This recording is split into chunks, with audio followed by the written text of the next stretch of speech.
Senador por el Centro Democrático Generación del 14, Ciro Ramírez, muy buenos días. Doctor Fernando, muy buenos días, saludo a todos los oyentes de la Hora de la Verdad, gracias por la invitación. Bueno, senador, seguimos con el debate tan estéril y tan poco significativo, pero pues que representa la manera como el Congreso de la República va a actuar, de las reuniones presenciales. Ya se supo que tenemos 14 miembros de la policía que estaban en el Congreso que quedaron afectados por el coronavirus.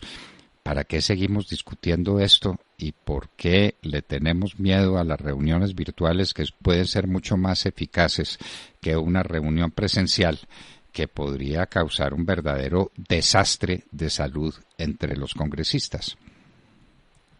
Doctor Fernando, le complemento, nunca ha habido tanta presencialidad, digamos, hablando de la virtualidad, porque ha habido primero mayor puntualidad. A las 3 de la tarde están 108 senadores, incluso antes, llegamos antes de las 2:30, ya hay casi el 80 o el 90% de senadores. Nunca ha funcionado una plenaria tan organizada. Y tercero, lo importante es que el Congreso trasciende de un inmueble específico, trasciende de esos ladrillos y ese pedazo de cemento en la carrera séptima con calle 10. El Congreso trasciende un inmueble específico en Bogotá. El ejercicio del Congreso es el control político, hacer las leyes. Y yo pienso que ese ejercicio se viene haciendo de manera efectiva, eficiente, desde la virtualidad. Y pienso que esos llamados que anoche hicieron nuevamente algunos congresistas de la semipresencialidad me parece absolutamente ridículo. El hecho de ir hasta el Congreso de la República a sesionar a través de un computador, pues ya lo estamos haciendo cada uno desde sus regiones.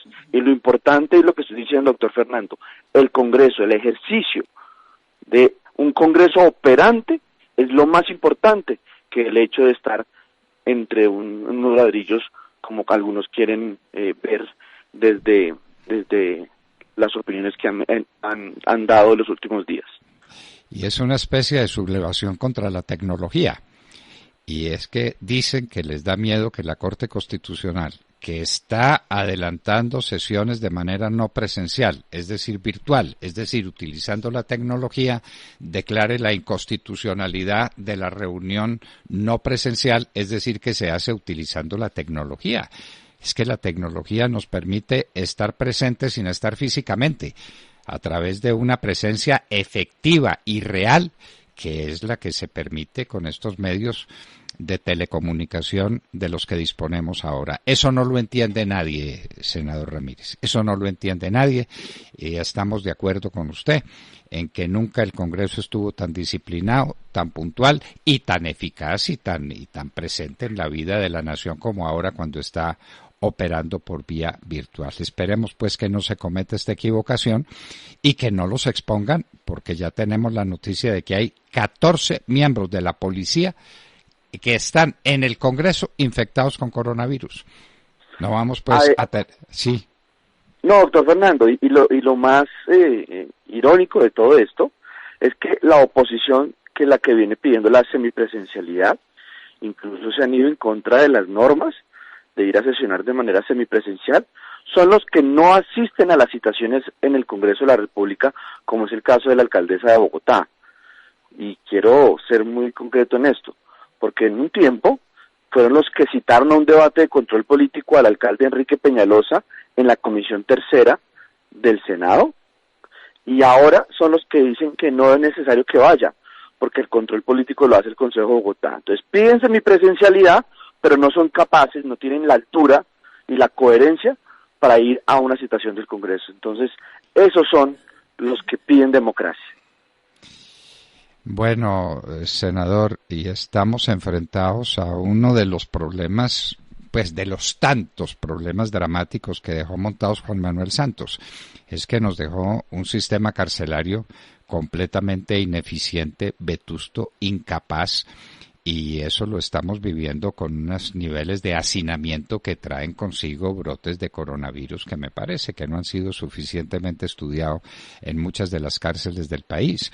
Y es que Juan Manuel Santos en 8 años de gobierno no construyó un calabozo, como lo hemos dicho. el sistema carcelario del país se montó en la época del presidente Álvaro Uribe. Recuerdo pues haber inaugurado la cárcel de Cómbita, la cárcel de San Juan de Girón, la cárcel de La Dorada, y después vino Sabas Pretel, quien hizo una tarea magnífica para la construcción de un mundo de cárceles, y eso se paró.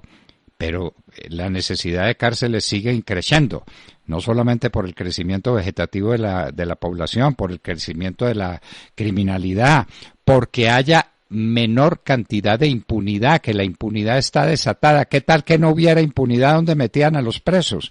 ¿Qué pasó en ese debate, senador? Doctor Fernando, le voy a dar un contexto de lo que pasó ayer, en ese debate de control político, donde los colombianos buscan respuestas de las acciones del gobierno con el fin de detener o evitar la propagación del contagio de coronavirus en los centros penitenciarios. En Colombia tenemos 132 centros penitenciarios.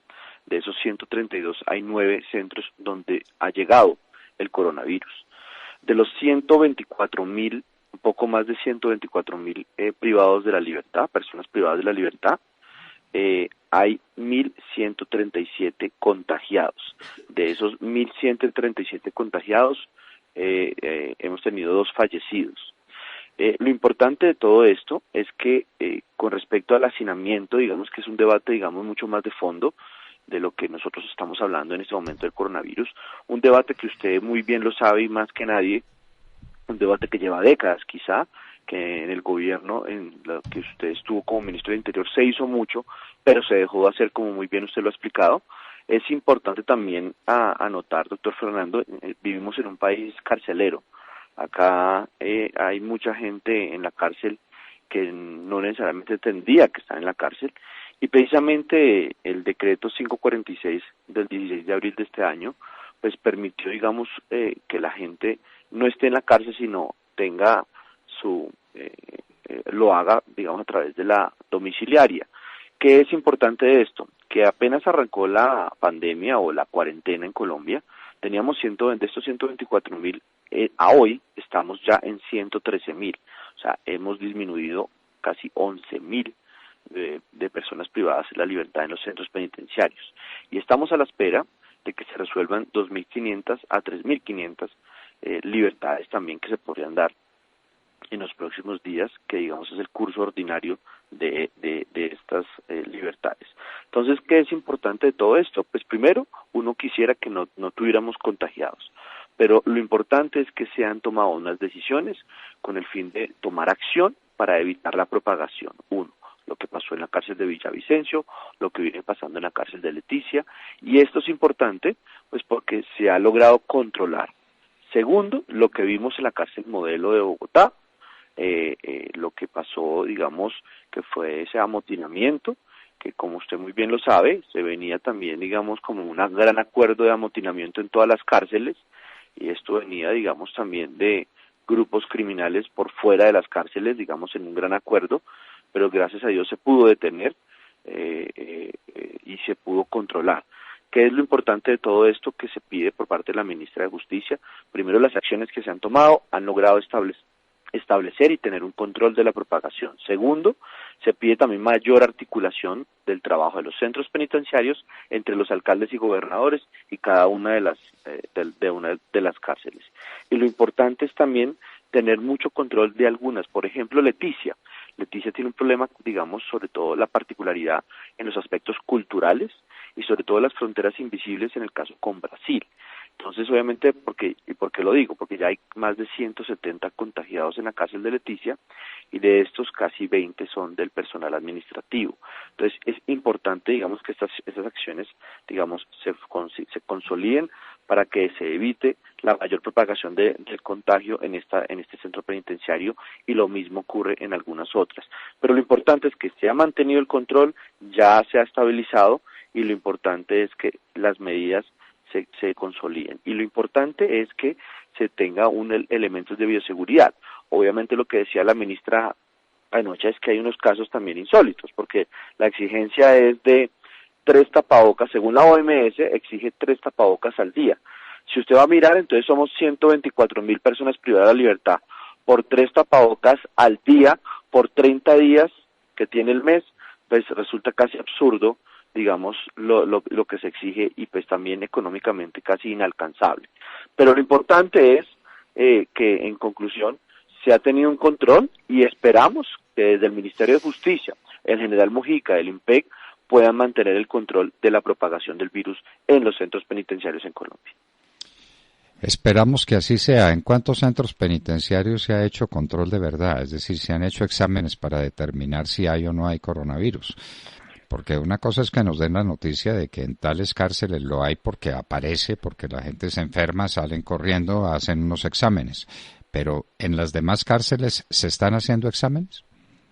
Se están haciendo en más de las 9 que se ha encontrado el virus.